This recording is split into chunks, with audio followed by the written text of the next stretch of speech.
Shalom, shalom, bonne année, meilleurs vœux 2021.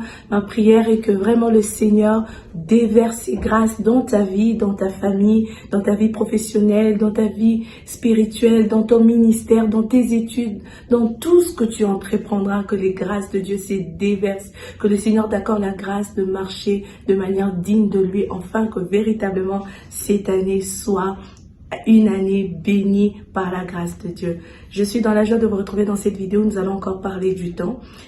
Pour ceux qui ont suivi la vidéo précédente, on a parlé de 3 points sur le temps et on a compris tous ensemble que nous n'avons pas tous le même temps. Lorsqu'il est matin chez moi, cela ne veut pas forcément dire qu'il est matin chez toi. Lorsqu'il est jour chez moi, il est peut-être nuit chez toi. À chacun son temps. Lorsque c'est le temps de ta bénédiction, le temps de ton mariage, je rends grâce à Dieu. Je me dis, viendra aussi mon matin parce que le panier circule encore. Et dans cette vidéo, nous allons encore parler du temps, de 3 points encore sur le temps. Nous sommes dans notre passage de base qui est Ecclésiaste 3. La Bible dit dans le verset 1er qu'il y a un temps pour toutes choses sous le ciel. La Bible nous fait une liste en parlant.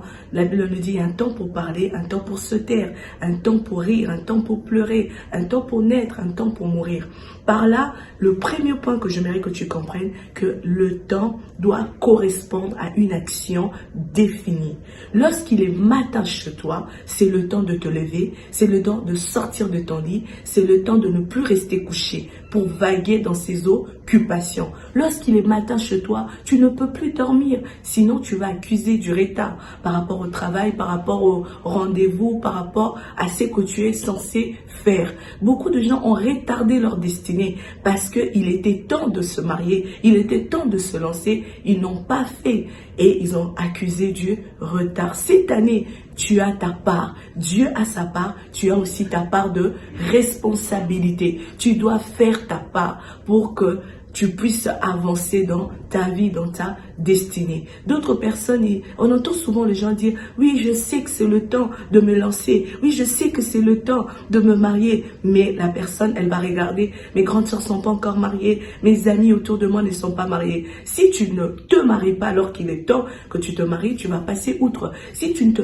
lance pas alors que tu es censé te lancer, tu vas retarder ta destinée. Cette année, tu dois faire ta part. Le deuxième point que j'aimerais partager avec toi, la Bible dit dans le verset 2 qu'il y a un temps pour planter et il y a un temps pour moissonner, récolter, arracher ce qui a été planté. Par là, on nous parle de 2 temps. On nous parle d'un premier temps qui est planté, puis viendra le temps de la moisson. J'ai compris que planter et moissonner et arracher, moissonner ne se font pas au même moment. Il y a d'abord le temps de planter et tu dois attendre la moisson.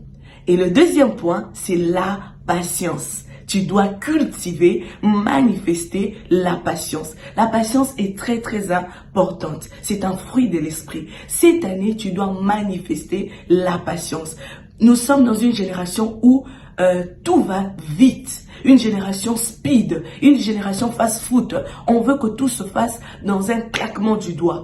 Tout de suite je veux, tout de suite je veux devenir, tout de suite je veux avoir. Non, avec Dieu, Dieu va de étape par étape, crescendo, processus. Dieu n'a pas créé tous les cieux et la terre en un jour. Il a créé pendant 6 jours. Tu dois apprendre à patienter. La patience est très importante parce que lorsque tu patientes, tu laisses le temps à te permettre à comprendre, à discerner le vrai du faux. Par exemple, tu peux voir une boucle d'oreille qui est très jolie. Tu dis, ah, j'aimerais la voir. Tu crois que c'est du vrai, mais peut-être que c'est du faux. C'est avec le temps que tu vas te rendre compte que c'était pas de l'or pur, mais que c'était de l'or plaqué. Le temps va te révéler la vraie nature de choses. Le temps va te révéler la vraie nature de cœur des hommes. Tu peux croire que c'est un vrai ami, que c'est une vraie relation, mais c'est dans le temps que tu vas discerner, que tu vas comprendre que c'était pas la personne que tu pensais, que c'était pas la femme que tu imaginais. C'est dans le temps que le cœur des hommes se révèle. Le temps est important. Notre Seigneur Jésus,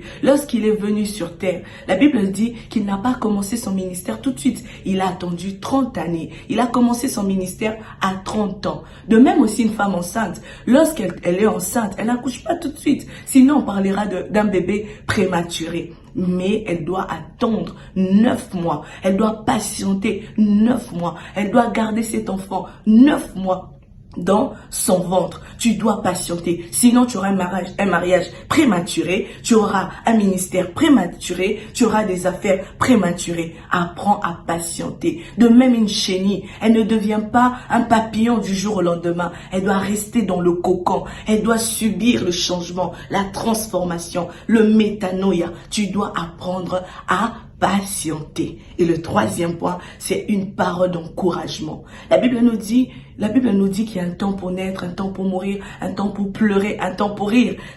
Gloire soit rendue à Dieu. C'est là. Soit rendu à Dieu. C'est là, le Saint-Esprit m'a fait comprendre que rien n'est éternel. J'aimerais dire à une personne que la situation que tu connais n'est pas éternelle. Le problème que tu connais n'est pas éternel. Ces challenges, ces défis, cette maladie, cette situation difficile, cette honte, cette humiliation, ce célibat, ce chômage n'est pas éternel. Rien n'est éternel. Sinon, notre Dieu ne serait plus éternel. Il n'y a que Jésus qui est éternel. Cette année, Jésus est éternel. La preuve, 2020 est passé, nous y sommes en 2021. 2021 passera, 2022 viendra, rien n'est éternel. Voilà pourquoi accroche-toi à Jésus, donne-lui ta vie. Que le Seigneur vous bénisse.